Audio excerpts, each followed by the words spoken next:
Padre nuestro que estás en el cielo, santificado sea tu nombre. Venga a nosotros tu reino. Hágase tu voluntad en la tierra como en el cielo. Danos hoy nuestro pan de cada día. Perdona nuestras ofensas, como también nosotros perdonamos a los que nos ofenden. No nos dejes caer en tentación y líbranos del mal. En el nombre del Padre, y del Hijo, y del Espíritu Santo. Amén. Siéntense, por favor.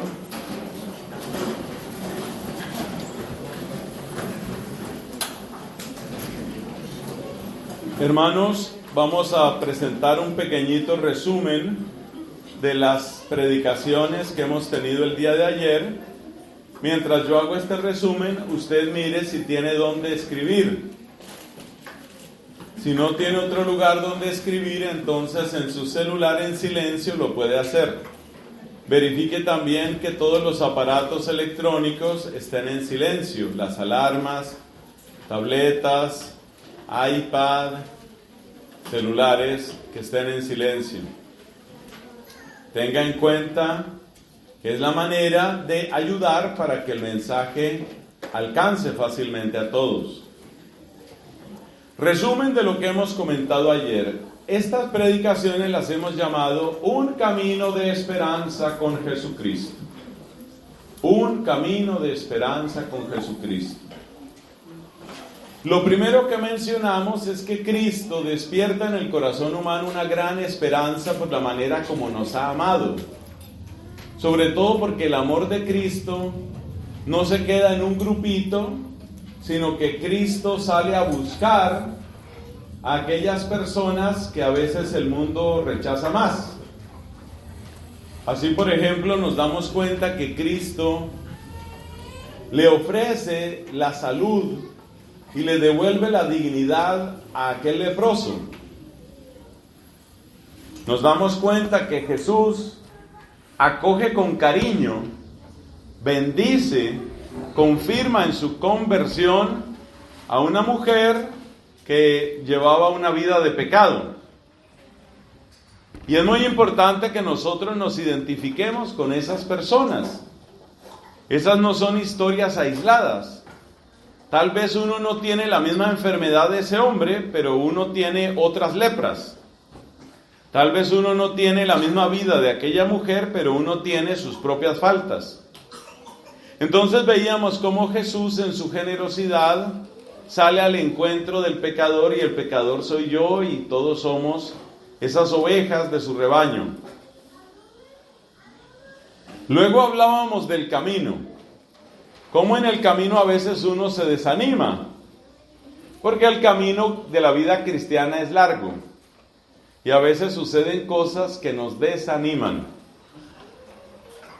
Y dábamos una explicación de por qué uno se desanima.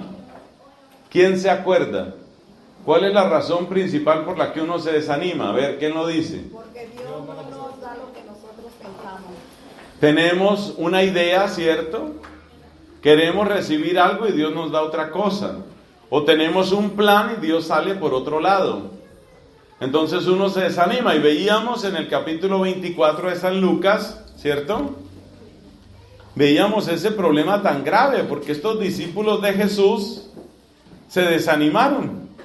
Cuando llegó la hora de la cruz, ellos no entendieron. Pero ¿qué hace Jesús? Jesús los acompaña, Jesús los sana de esa confusión en la que estaban. Jesús finalmente los lleva a que lo reconozcan. Nuestra tercera predicación fue sobre el servicio.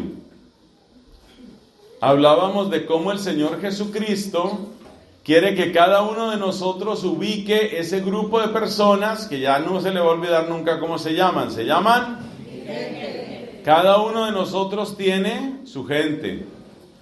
¿A qué llamamos mi gente? Como en el Evangelio de hoy, es que Dios es providente, fíjese, todo coincidió, ¿no?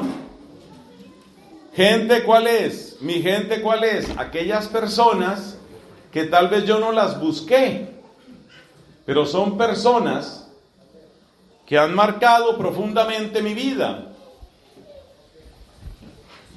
Son personas que han llegado a mi vida y personas que yo me doy cuenta que el Señor me puso. Por mis estudios, por mi trabajo, el Señor me las puso. Como este samaritano se encontró con ese hombre que estaba herido.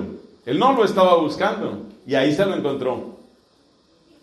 Y luego decíamos que hay que hacer un proceso, ¿cierto? Que era un proceso de 3 pasos, las 3 palabras claves para el servicio. Oración, amor y preparación. Las 3 se necesitan. Si yo tengo amor y tengo preparación, pero no tengo oración, tal vez yo voy a hacer las cosas a mi manera, no a la manera de Dios. Porque el que me conecta, quien me conecta con el plan de Dios, es la oración. Eso sí es así. Si yo tengo oración, porque soy una persona piadosa, y tengo preparación, pero me falta amor, yo no voy a conectar con la gente. La gente me va a sentir arrogante, distante, pedante. Ahí no voy a hacer nada. Si yo tengo mucha oración y tengo mucho amor, pero no tengo preparación, entonces tal vez voy a decir cosas equivocadas. Muchas de las personas que han causado divisiones en la Iglesia Católica han sido personas que tenían incluso mucha oración y tenían buenas intenciones, pero tenían mala preparación. Así, por ejemplo, en el siglo III hubo un sacerdote, ojo con eso, sacerdote, que se llamaba Arrio. Y él realmente le faltaba preparación.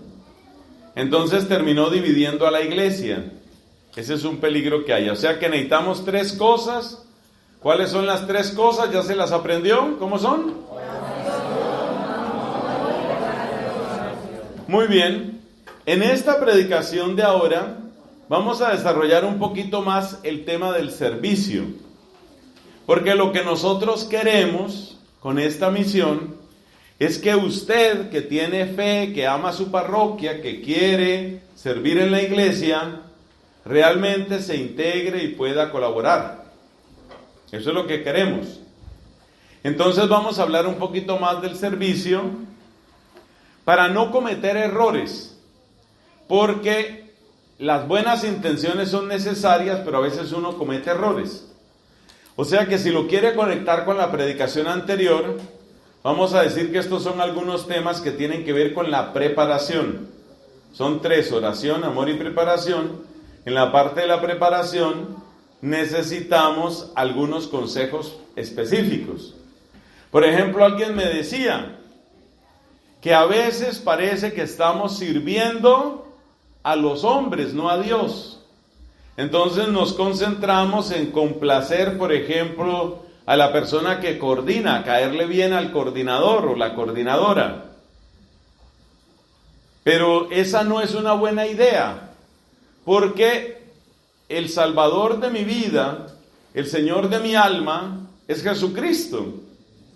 No es ningún sacerdote, no es ninguna criatura, no es ningún coordinador o coordinadora. Entonces fíjese que ahí se comete un error, solamente le estoy dando un ejemplo. Ese es un error que se comete. ¿En qué consiste? En que uno está detrás de las personas y no detrás de Cristo. Mal hecho. Además pasa una cosa. Acuérdese que a veces uno se decepciona. Yo creo que muchos de los que estamos aquí hemos pasado por decepciones. Uno tenía grandes esperanzas y le caía muy bien a alguien. Y después esa persona resulta que nos decepcionó. Nos decepcionó. Y sabe una cosa, prácticamente todos los seres humanos decepcionamos. Si usted ve a una persona que le parece así súper admirable, pero si usted seguramente viviera con esa persona, si estuviera con esa persona más tiempo, quizás usted empezaría a ver cosas que dice esto como que no me parece. Que es más o menos lo mismo que sucede en el noviazgo y en el matrimonio. Entonces usted mira el proceso del noviazgo y usted dice, realmente ese es un príncipe azul. Pero luego pasa el tiempo y se convierte en un viejo verde. Le cambió el color, pasó de azul a verde. Entonces, cuando ya estamos más cerca, cuando ya le ponemos una lupa a la vida de una persona, siempre encontramos defectos, siempre hay cosas que no nos gustan. Y si eso sucede con personas que están profundamente enamoradas, como es el caso del matrimonio, mucho más sucede en la iglesia. Entonces, por ejemplo, un muchacho entra a un seminario, seguramente va a encontrar decepciones. Yo no me imaginaba que estos sacerdotes, a veces por cosas que a él no le gustan, y otras veces por verdaderos pecados que suceden en los seminarios y en las comunidades religiosas. Así como pasa en el matrimonio, la gente también encuentra cosas que son verdaderos pecados. Yo conocí el caso de una señora, esto fue hace muchos años, una señora muy piadosa. Ella era realmente de la Santa Misa y del Rosario, una señora muy convencida en su fe. Y ella siempre le pidió a Dios que su esposo fuera también, su futuro esposo fuera una persona de fe. Y efectivamente mi Dios le concedió un novio muy piadoso. Todos los domingos iban a la Santa Misa. Es decir, ella realmente sintió, Dios me ha respondido mis oraciones. Quedó tan convencida que esta mujer entonces se casó con este hombre. Y efectivamente sí era piadoso, no era una pose, no era una mentira. Él de verdad tenía amor a Dios. Pero tenía unos defectos que no se le veían tan claramente antes. Por ejemplo, este era un hombre que tenía un gran resentimiento con el papá. Y la manera como este hombre hablaba de su propio padre era como si estuviera hablando de un enemigo. La mujer, la muchacha que les comento, ella venía de un hogar muy diferente. Y para ella, una gran figura en la vida de ella era su propio papá. Ella tenía un amor y un respeto muy grande por el papá, pero se daba cuenta que el esposo, cuando iba a hablar del papá de él, de su propio padre, lo hablaba pero con unos términos terribles, ya te digo, como si fuera un enemigo. Y ella no se había dado cuenta de eso cuando estaban en el noviazgo, ella no se había dado cuenta de eso. Entonces, ¿qué quiere decir? Que pasa por una decepción, que pasa por un momento difícil. Tanto que esto fue complicado en ese matrimonio y ella le tuvo que decir, mira, a mí me duele como tú hablas de tu papá, así no es, vamos a rezar por eso, vamos a trabajar en eso. Porque ella no soportaba la manera como este hombre sacaba su resentimiento. Y fíjate que no se le notaba. Si eso sucede en un ejemplo como el que le estoy dando de un matrimonio, usted parta de la base de que toda persona lo va a decepcionar.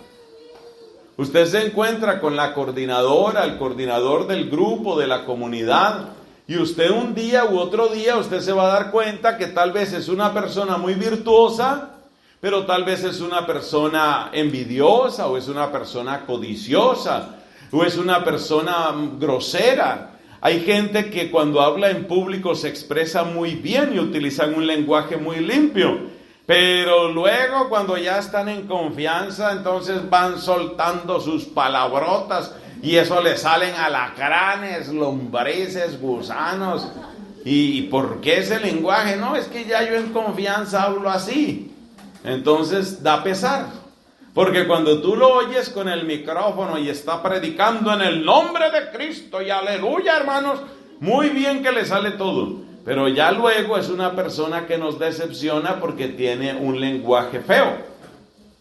Entonces, primera enseñanza, vamos a tratar de sacar unas 7 enseñanzas, que para eso ustedes tienen ahí su cuaderno. Mira aquí, por ejemplo, esta señora tiene su cuaderno. Entonces, primera enseñanza, no estamos siguiendo a los seres humanos, somos seguidores de Jesucristo. Somos seguidores de Jesucristo. Quiere decir que los seres humanos, ya se trata de sacerdotes o no sacerdotes, los seres humanos son simplemente ¿qué? Instrumentos de Dios, que además duran un tiempo y después es necesario que venga un relevo. nosotros no podemos apegarnos a una sola persona, porque en la iglesia todos somos necesarios, pero nadie es indispensable. Escriba esa frase que le conviene. En la iglesia todos somos necesarios, pero nadie es. Todavía no se la han aprendido. Vuelvo a decir, en la iglesia todos somos necesarios, nadie es indispensable. Todavía no cala.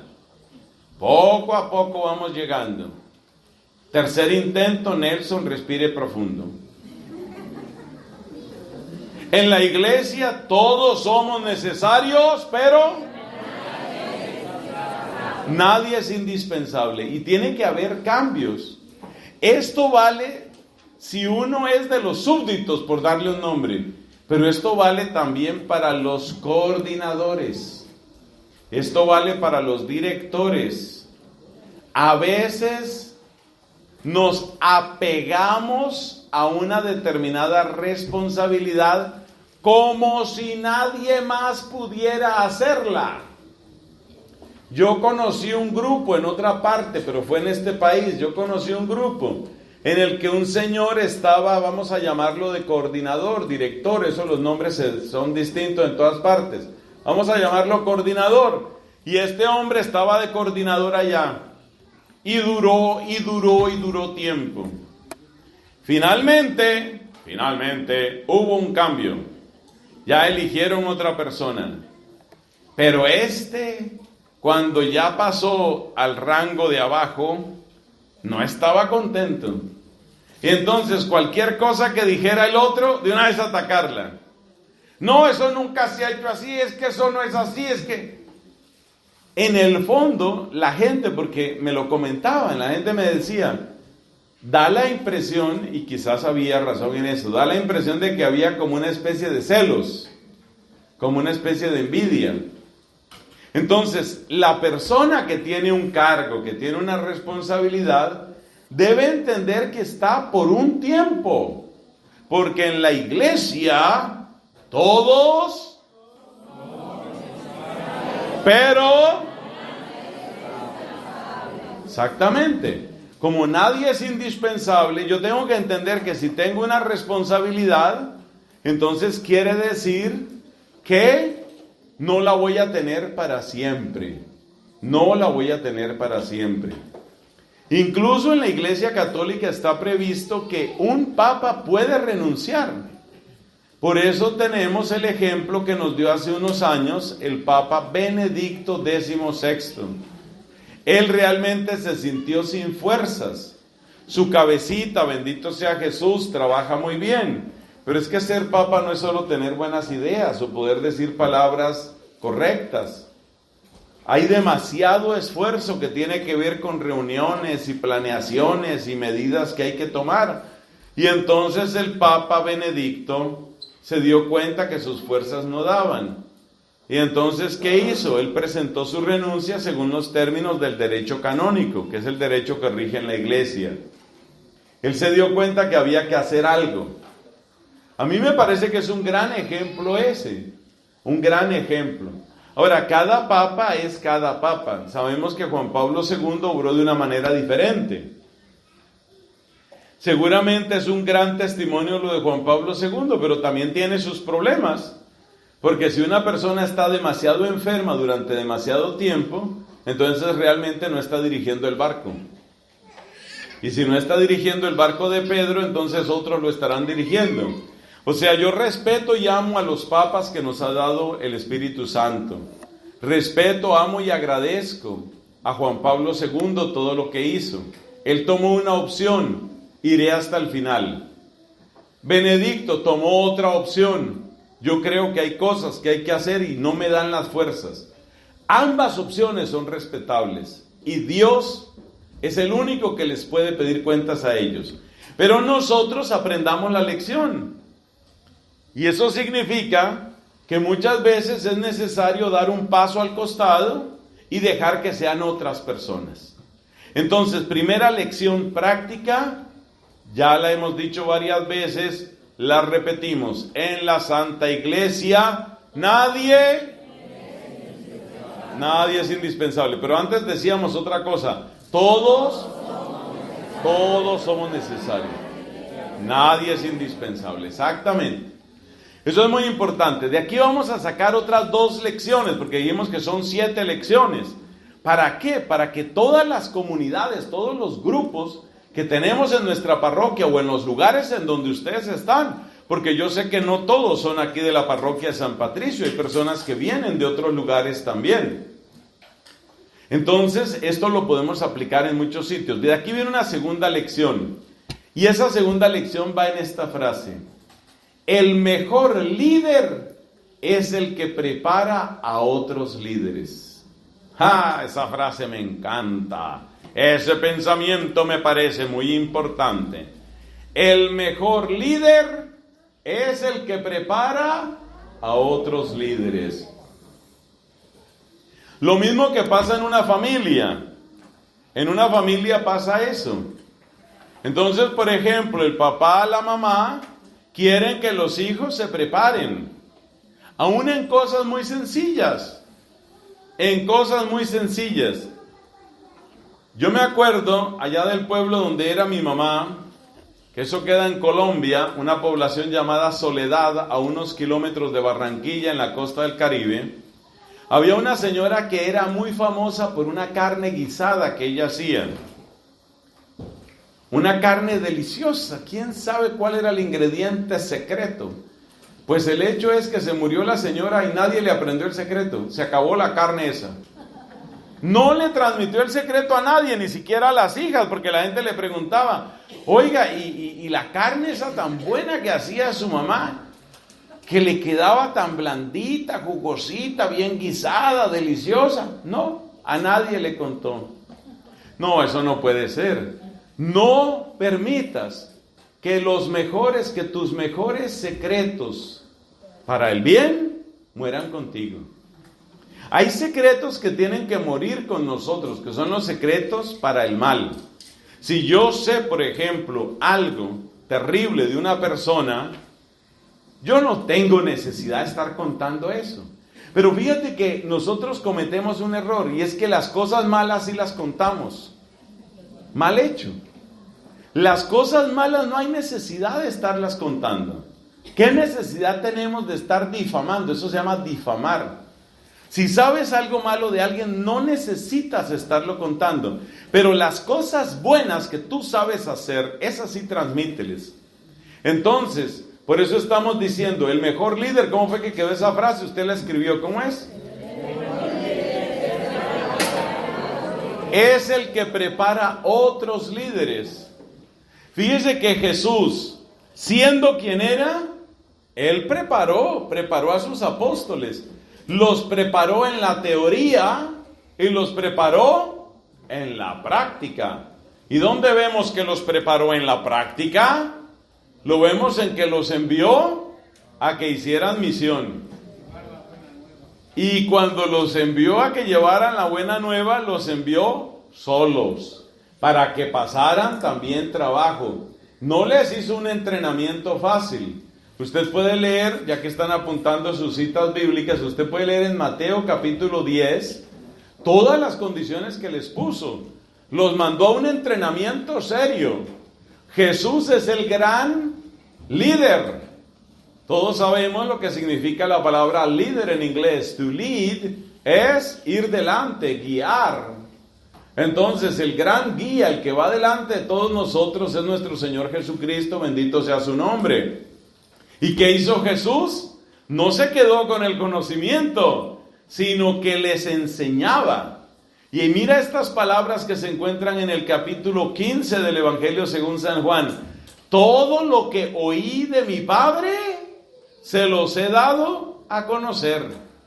O sea que Él hizo un entrenamiento teórico y también hizo un entrenamiento práctico. ¿Y cuál fue el entrenamiento práctico? Ponerlos en la tarea. Ponerlos en la tarea. Por eso, fíjate las frases con las que termina el Evangelio según San Mateo. Vayan, dice Jesús, vayan, vayan. y hagan que todas las naciones sean mis discípulos. Vayan, ahora ya los pudo enviar. Entonces, si Jesús, siendo quien era, preparó la siguiente generación de líderes, eso nos toca también a nosotros. No podemos ser envidiosos, no podemos ser codiciosos, hay que preparar los nuevos líderes.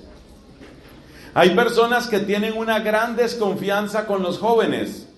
Una de las maneras de integrar a nuestros queridos jóvenes en el camino de la evangelización es irles dando responsabilidades. Si en un grupo de oración el que cantaba hace 30 años sigue cantando todavía y cantará por otros 30, en primer lugar lo felicitamos porque le ha durado la voz. Pero qué bueno que usted vaya entrenando otros que canten. Tenemos que saber pasar la antorcha, tenemos que saber pasar el relevo. Y tenemos que preocuparnos de cuáles son las responsabilidades que les podemos dar a las generaciones más jóvenes para que también ellos se integren. Yo sé lo que algunos piensan, pero es que ellos se equivocan, es que a ellos no se les entiende. Mira, cuando tú empezaste, seguramente también cometías errores. Para mí ese ha sido un gran recurso mental. Cuando yo miro la situación de algunos jóvenes, inmediatamente yo pienso, ¿y cómo era yo? ¿Cómo era yo a los 18, a los 17, a los 21 años? ¿Y sabe lo que me pasa? Casi siempre cuando yo empiezo a recordar cómo era yo en aquella época, digo, están mejor los muchachos ahora. Eso me pasa a mí. Eso me pasa a mí.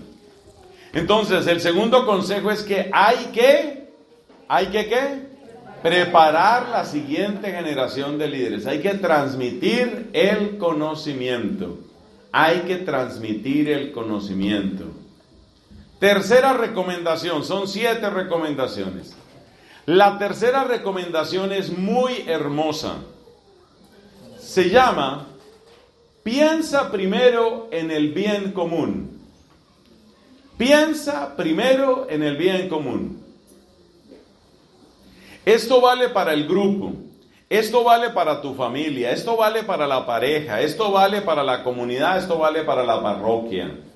Piensa primero en el bien común. ¿Qué quiere decir esto? Que, por ejemplo, si usted pertenece a un grupo, usted pertenece a la fraternidad de San Hipólito, y yo pertenezco a la fraternidad de San Pancracio. Usted, San Hipólito, yo, San Pancracio. Hipólito contra Pancracio. Es que esos de Hipólito son unos desordenados. Siempre dejan las sillas mal, esos dejan todo eso. Son unas Entonces yo empiezo a hablar mal de los de Hipólito. Y los de Hipólito se dan cuenta que los de Pancracio...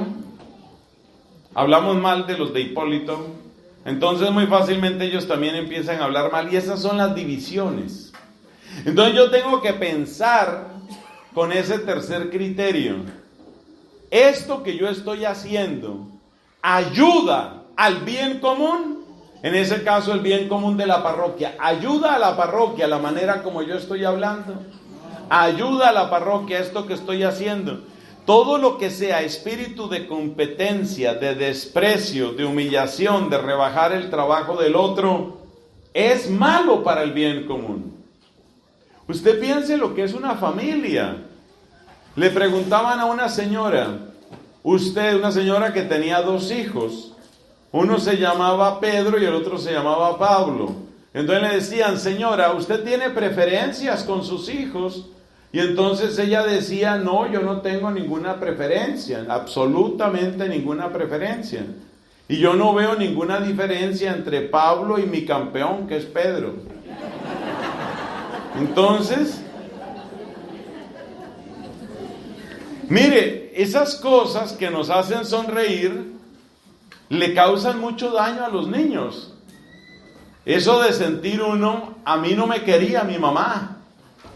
Yo era el feo. Yo era el despreciado. A mí me trataban como si fuera de segunda clase. Eso hace mucho daño. Entonces, si eso pasa en una familia, eso también pasa en la comunidad. Uno tiene que pensar eso. ¿Cómo tengo que obrar pensando en qué? ¿Cómo fue que dijimos? ¿En el qué? En el bien común. Tengo que pensar qué tengo que hacer para ayudar al bien común. Cristo nos da una pista muy importante. Cristo dice, el que quiera ser el primero, que sea el último. Pero ¿el último qué es? El último es el que no levanta los ojos, acomplejado, pegado por allá a una puerta, casi no entra, no hace nada, no interviene, no aporta. No, eso no es lo que dijo Cristo. Jesucristo nos enseña que el último, ¿qué quiere decir?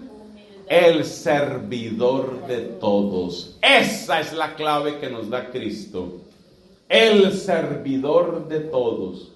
Entonces, ¿cómo puedo yo apoyar al bien común en mi parroquia? Siendo el último. ¿Y qué significa ser el último? Es servir a todos. Entonces, ¿qué quiere decir? Que se va a organizar, por ejemplo, se va a organizar una actividad. El grupo de San Hipólito, usted es la de San Hipólito, el grupo de San Hipólito está organizando un encuentro de niños. Yo pertenezco al grupo de San Pancracio, pero aunque mi grupo de San Pancracio no está organizando ninguna reunión de niños, yo sé que la reunión de niños de ellos es, por ejemplo, qué sé yo, el 15 del mes entrante. Entonces yo ayudo a hacerle propaganda a lo de ellos. Eso es pensar en el ¿qué? En el bien común. Eso es ser servidor. Servidor es eso. Porque si uno se queda solo con que yo voy a ser el último, a veces el último es el más resentido. Y a veces el último es el más acomplejado y el más problemático. Cristo nos enseñó muy bien qué quiere decir el último. ¿El último qué quiere decir? El servidor de todos. Entonces, ¿cómo ayuda uno al bien común? Apoyando. Por ejemplo, ya les sigo haciendo propaganda a una actividad que va a haber en unos pocos días. Hay un encuentro de hombres. Entonces, algunas mujeres dirán, bueno, yo soy mujer, no tengo nada que ver con eso. No piense así. No sea así, señora, por favor, sea generosa, piense en el bien común. Entonces, usted le puede decir a un amigo, le puede decir a su esposo, le puede decir a un hijo, porque usted quiere apoyar el encuentro de varones. Ese era el consejo número ¿qué? ¿En qué consejo vamos? El consejo número 3. Tenemos que aprender a apoyar el bien común. Cuarto consejo, son 7. Vamos con el cuarto consejo. El cuarto consejo es este. La pregunta más importante en una comunidad cristiana es, 2 puntos. ¿Quién se nos está olvidando? Eso viene inspirado directamente del Evangelio y también de muchas predicaciones del Papa Francisco. La pregunta más importante en una parroquia, la pregunta más importante en una comunidad, en un grupo es, ¿quién se nos está olvidando? Exacto, o sea, buscar nuestros verdaderos prójimos. ¿Qué queremos decir con esto? Que toda actividad en la iglesia tiene siempre una gran tentación. Y esa gran tentación es grupo, club, élite. Bueno, grupo somos, claro. Pero quiero decir club, élite. ¿Qué quiero decir con eso? Que a nosotros se nos olvida que hemos sido llamados por Cristo fundamentalmente para crecer nosotros y para hacer crecer el mensaje del Evangelio. Entonces hay que aprender a salirse de ese grupo, de ese club, de esa élite en la que a veces nosotros nos metemos. ¿Cuál fue la principal dificultad que encontró el apóstol San Pablo en su camino de evangelización? Que las sinagogas de los judíos, a donde él iba siempre en primer lugar para predicar, se habían convertido en una especie de clubes. De manera que cuando empezó el mensaje del Evangelio a llegar a los no judíos, los judíos se sentían mal, porque ellos estaban acostumbrados a que ellos eran el pueblo, el pueblo elegido. Nosotros somos el pueblo elegido. Y es verdad que son el pueblo elegido. Y es verdad lo que también dice San Pablo en el capítulo 9 de la carta a los Romanos. Los dones y la llamada de Dios son irrevocables. Ahora no sé si es el capítulo 9 o el capítulo 11 de la carta a los Romanos. Usted tiene que verificarlo en la Biblia que seguramente trajo. Si usted no ha traído una Biblia, entonces usted disimuladamente mire en la Biblia de su vecino. No haga cara de yo no traje Biblia, yo no sabía que había que traer Biblia. Sino mire ahí capítulo 9, yo no sé si es el 9 o el 11, donde dice el apóstol San Pablo, los dones y la llamada de Dios son irrevocables. Me parece más que es el 11 que el 9. Pero usted verificará ahí. Entonces, claro, los judíos son el pueblo elegido, eso nadie lo duda. Ellos son el pueblo elegido. Pero si tú, porque eres el pueblo elegido, vas a utilizar tu elección como un elemento de separación, discriminación o desprecio para los no judíos, así no es. Porque tenemos que unir este mensaje con lo que hemos meditado en el punto anterior. Somos llamados al servicio. Entonces, si Dios me ha elegido, es verdad, pero me ha elegido ¿para qué? ¿Para qué? ¿Para qué? Para servir. Dios me ha elegido para servir. Entonces, ¿Dios eligió al pueblo judío descendiente de Abraham? Sí. ¿Son ellos el pueblo elegido? Claro que sí. Y dice Jesucristo en el capítulo 4 del Evangelio según San Juan, la salvación viene de los judíos. Tiene toda la razón del mundo. La salvación viene de los judíos. Ellos son el pueblo elegido. Pero, un momentito. ¿Elegido qué significa? ¿Para volverse una élite que se encierra en sí misma y que quiere acaparar la salvación? No. Elegidos para dar, para entregar, para compartir. Entonces, cuando Pablo estaba predicando en las sinagogas allá en lo que se llamaba Asia Menor y que hoy corresponde al país llamado Turquía, cuando estaba Pablo predicando ahí, la cosa era muy difícil, porque en muchos lugares los judíos ya se habían acostumbrado a su manera de vivir como un club. Mal hecho. Lo mismo nos puede pasar a nosotros los religiosos. También nosotros los religiosos podemos volvernos una especie de club cerrado.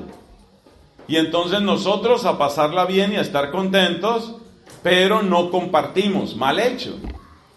Entonces, yo tengo vocación religiosa. ¿Qué quiere decir? Dios me eligió. Tengo vocación sacerdotal. ¿Qué quiere decir? Dios me eligió. ¿Y qué quiere decir que Dios me eligió? Me eligió para servir. Entonces yo soy sacerdote no para mí mismo. Y esto sí que lo repite el Papa, lo repite a los sacerdotes y sobre todo a los señores obispos, sí que les repite esto continuamente.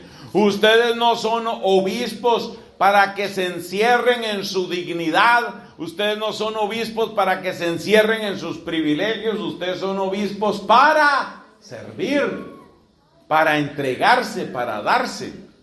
Entonces, es muy importante que nosotros caigamos en cuenta de eso. Y por eso es muy peligroso, de aquí vamos a sacar una consecuencia práctica muy interesante. Es muy peligroso cuando pasan y pasan los años y resulta que los grupos no crecen y siguen las mismas personas. O hay veces que el grupo crece, pero crece de una manera extraña, todo el mundo engorda. Entonces uno pregunta, ¿el grupo sí ha crecido? Y dicen, sí ha crecido, a gusto. Hemos crecido una cantidad. Pero uno comprueba entonces, cuando el grupo empezó, era 8 personas, peso total 400. 8 personas, 480 kilogramos. Uno vuelve a los 5 años, ¿cuánto pesa el grupo? 715 kilogramos. Pero son las mismas 8 personas. Entonces, ¿qué quiere decir? Quiere decir que en realidad no ha habido crecimiento. Si tu grupo, llámese como se llame, a mí no me vengan con historia, no, que nosotros tenemos una espiritualidad especial, que la espiritualidad de San Hipólito es la suya. Tenemos la espiritualidad de San Hipólito, ¿y qué pasa con que sea San Hipólito? No, que nosotros en la espiritualidad de San Hipólito somos como un grupo de oración que le estaba contando por ahí a mi amigo, un grupo de oración allá en mi país, que finalmente quedó reducido a 3 personas. El grupo de oración tenía 3 personas, que eran 3 señoras. Una que no discutía con nadie, otra que tenía don de lenguas y otra que interpretaba. Pero entonces cuando peleaban, la que interpretaba le decía, ahora no te interpreto.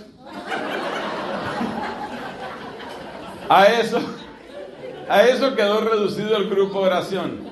Hombre, es muy triste. Es muy triste, el grupo de oración está llamado a crecer. Y si no estamos creciendo, tenemos que preguntarnos, ¿qué nos falta? Por eso dice ahí, ese punto dice, que la gran pregunta es, ¿a quién no estamos llegando? Para ir buscando, en el nombre de Cristo, ir buscando cómo podemos acercarnos, cómo podemos apoyar, qué podemos hacer para que nuestro servicio sea mucho más eficaz. Quinto punto, el corazón de toda vida cristiana está en los sacramentos. Estos son puntos, hermanos míos, puntos que brotan de la experiencia de este servidor. Dios me ha concedido la misericordia de alcanzar 27 años de ordenación sacerdotal, gloria a su nombre. Y en 27 años, créame que uno ha visto bastantes cosas. Sobre todo que hay algunos movimientos que yo ya conocía desde tiempo atrás. Yo, por ejemplo, conocí la renovación carismática. No se vayan a asustar, por favor, que no les vaya a hacer daño lo que comieron. Yo conocí la renovación carismática hace 45 años, así como me lo está oyendo. Por allá en 1974 yo conocí la renovación carismática. Entonces tengo algo de experiencia en este tema, algo de experiencia tengo. Entonces, ¿qué me he dado cuenta yo? ¿Cómo dice el consejo ese? Que el corazón, ¿cómo es? Está en los sacramentos. Si la actividad de evangelización, de predicación, de puerta a puerta, de oración, de colaboración que hace tu grupo católico no llega a los sacramentos, dirían en inglés, there's something wrong about that. Y luego dirían, there's even something fishy. Hay algo sospechoso ahí, hay algo sospechoso. Hay que llegar a los sacramentos. Los sacramentos. Sobre todo hay 4 sacramentos, no mentira, son más sacramentos que son importantes aquí. Tal vez 5 sacramentos. Mire, por ejemplo esto. Había una pareja que estaba conviviendo. Nada les impedía casarse, pero estaban conviviendo, no se casaban. Y no se casaban porque en la familia de él nadie se casaba y en la familia de ella menos. Entonces se acostumbraron simplemente a convivir. Y estando así conviviendo, se unieron a un grupo en la parroquia, y como la parroquia pues es muy acogedora, y como el grupo es muy acogedor, entonces los recibieron así. No me opongo a que los reciban así, pero hay que ver cómo se llega a ¿los qué? A los sacramentos. Entonces, ¿ustedes cuánto llevan en el grupo parroquial? Llevamos 32 años. O sea que ya han enterrado varios párrocos. Sí, señor. Y el que sigue es usted. Ya llevan 32 años. Muy bien. ¿Y ya se casaron? No nos hemos casado. Uno ve que hay algo raro ahí. ¿Por qué? Porque decía San León Magno en frase que me encanta: todo lo que era visible en Jesucristo pasó a los sacramentos. Lo normal es que si yo amo a Jesucristo, yo quiero encontrarme con Jesucristo. Yo quiero comulgar, yo quiero sentir su presencia, experimentar su fuerza y su gracia. Es absolutamente sospechoso que una pareja esté sin casarse y pudiendo casarse años y años y años. ¿Y ahí qué pasa? ¿Qué pasa ahí? ¿Qué está fallando en la evangelización, por Dios? ¿Qué está fallando? Hay algo ahí que no funciona. O tienen hijos y no los bautizan. Llevo 2 sacramentos. O gente que lleva tiempo y tiempo sin confesarse. O no le dan importancia a la confesión. Yo he conocido incluso sacerdotes, no es el caso de esta parroquia, te voy a aclarar inmediatamente, pero yo he conocido sacerdotes que son felices organizando encuentros, retiros, convivencias, y entonces reúnen una gran cantidad de muchachos y muchachas, y reúnen los muchachos y las muchachas. Y bueno, ¿y qué salió de ese encuentro? En ese encuentro maravilloso que tuvimos, se tomaron 3,600 fotos. Están todas publicadas en la página de Facebook. Bueno, está bien que tomaron hartas fotos, pero el objetivo de la evangelización no es llenar de más y más información a Mark Zuckerberg. El gran objetivo de la evangelización no es poblar de fotos a Facebook o a Instagram. Entonces el retiro solo existe si la gente se toma fotos. No, ese no es el objetivo principal. Además, algunos hemos sido afectados por las fotos. Yo les comentaba esto, yo era bastante más moreno antes, pero con tanta foto me han ido destiñendo. Claro, usted mire fotos mías de antes y se dará cuenta, el padre era negrito, el padre era... Pero entonces me están sacando de mi etnia, me están sacando de mi raza. Si esto sigue así, después nadie me va a reconocer. Voy a tener problemas en inmigración, porque van a decir, bueno, ¿usted qué se hizo? ¿Qué pasó? Entonces, el objetivo de la evangelización no son las fotos. Objetivo de la evangelización, ¿qué es? Que la gente se confiese, que la gente se bautice, que la gente se case y que la gente ame la divina Eucaristía. Tiene que haber, yo sí quiero que haya un aplauso para la Eucaristía en esta asamblea, por favor. Eso tiene que haber. Tiene que notarse el amor a la Eucaristía. Que la gente salió feliz, mira, eso se abrazaban. Yo lo de los abrazos, a mí también me gustan los abrazos, pero los abrazos no hay que creerles demasiado. Sobre todo en las actividades juveniles no hay que creerles demasiado porque la mayor parte de los jóvenes tienen la belleza de la juventud. Entonces, hombre, estos muchachos, estas chicas están en la flor de la edad. Están bonitos, por decirlo de alguna manera. Y abrazarse con gente bonita es agradable, eso es así. Eso es así. Más difícil es abrazar ciertas personas que tenemos una geografía diferente. ¿Por qué? Porque llega un momento en el que uno no sabe si está abrazando o está colisionando.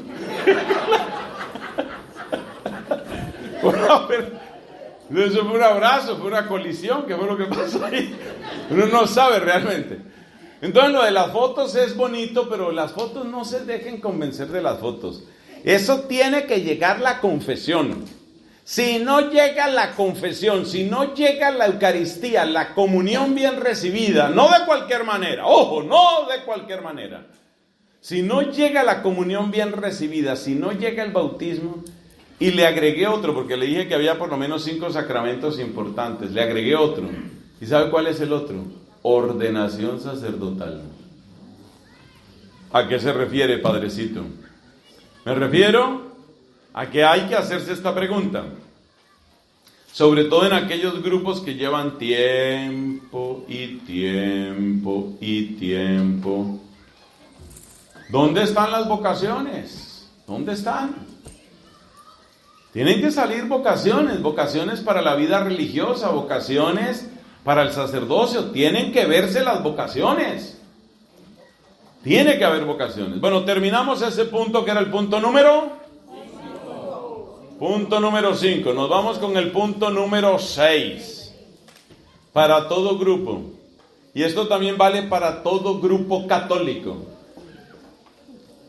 sello característico de toda comunidad católica es un amor maduro y profundo a la Santa Virgen María.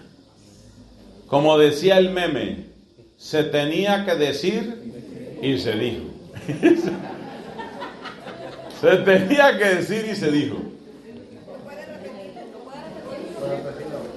Vamos a oír la grabación porque ya se me olvidó cómo era. No, mire, punto característica de todo grupo católico es un amor profundo y maduro a la Santísima Virgen María. Le voy a explicar por qué, porque hay gente que dice, claro, lo que pasa es que como la comunidad tuya, o sea, nosotros los dominicos, como ustedes son los grandes propagadores del rosario, entonces, claro, ustedes les tienen que tener eso.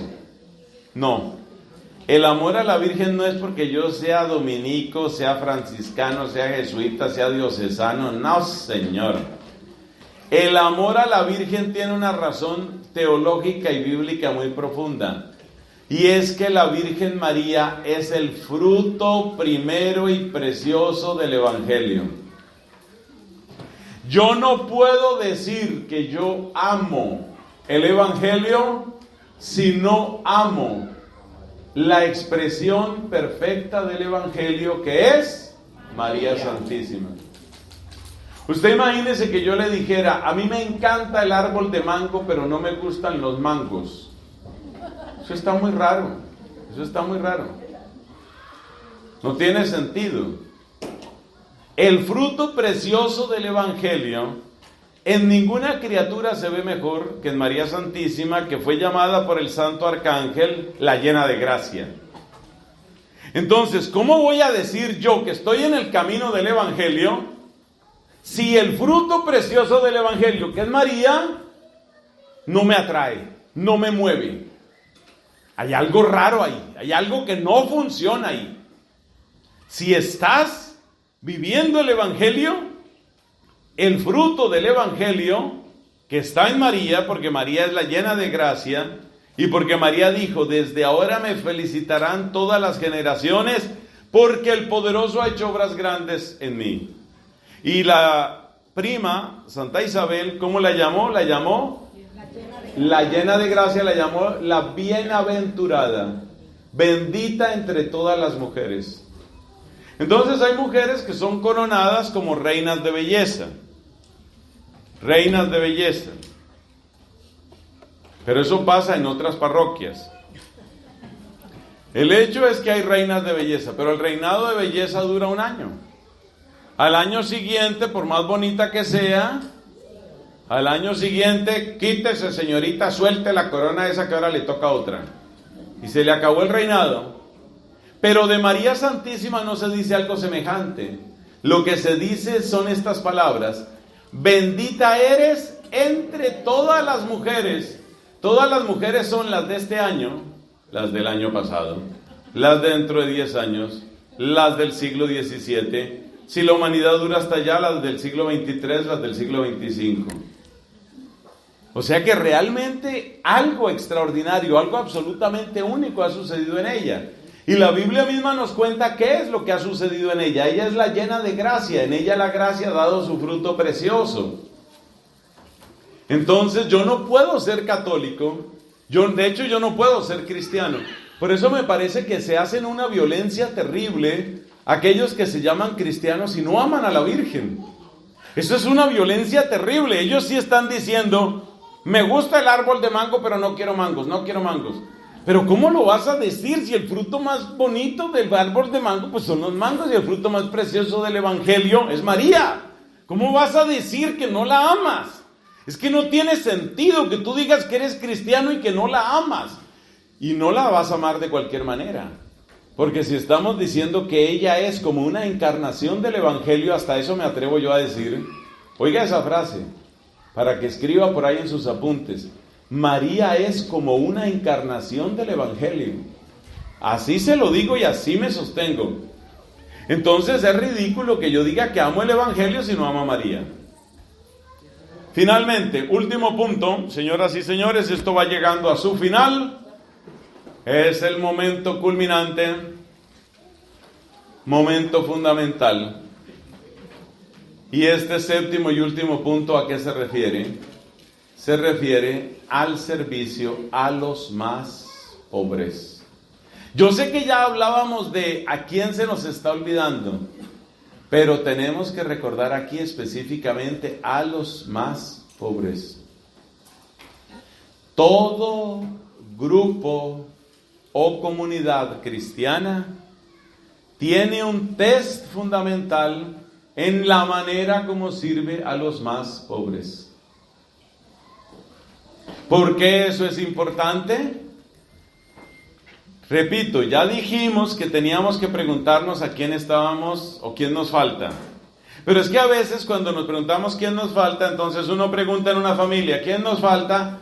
Uno pregunta en la parroquia, ¿quién nos falta? Y entonces la gente dice, no, nos falta preocuparnos más por los jóvenes. Está bien, tiene razón. Tiene razón, nos falta preocuparnos por los jóvenes. Pero que no se nos olvide que en esta sociedad nuestra y en este mundo nuestro hay personas que realmente están sufriendo y están sufriendo todos los días. Todos los días. Eso tiene que tocar nuestros corazones, tanto en nuestra realidad inmediata como también en otras realidades más lejanas. Hay situaciones que tienen que preocuparnos. Entonces, ese es el séptimo criterio, cómo estamos nosotros con la persona de los pobres. Bueno, esas son 7 recomendaciones que van en la línea de lo que decíamos en la predicación anterior. La predicación anterior decía que era oración, amor y preparación. Y lo que hemos hecho es desarrollar un poquito lo de la preparación con estos criterios que nos ayudan a entender si realmente estamos viviendo evangelio o qué es lo que estamos viviendo. ¿Qué puedo yo desearles? Puedo desearles, hermanos, que sigan creciendo en su fe, que sean perseverantes en sus comunidades y no olviden, por favor, estas sencillas recomendaciones que no son nada demasiado especial. Simplemente estamos tratando de poner de una manera explícita algunos consejos que hemos visto que son necesarios para la buena vida, para el buen desarrollo de nuestra fe en la parroquia. Gloria al Padre, al Hijo y al Espíritu Santo.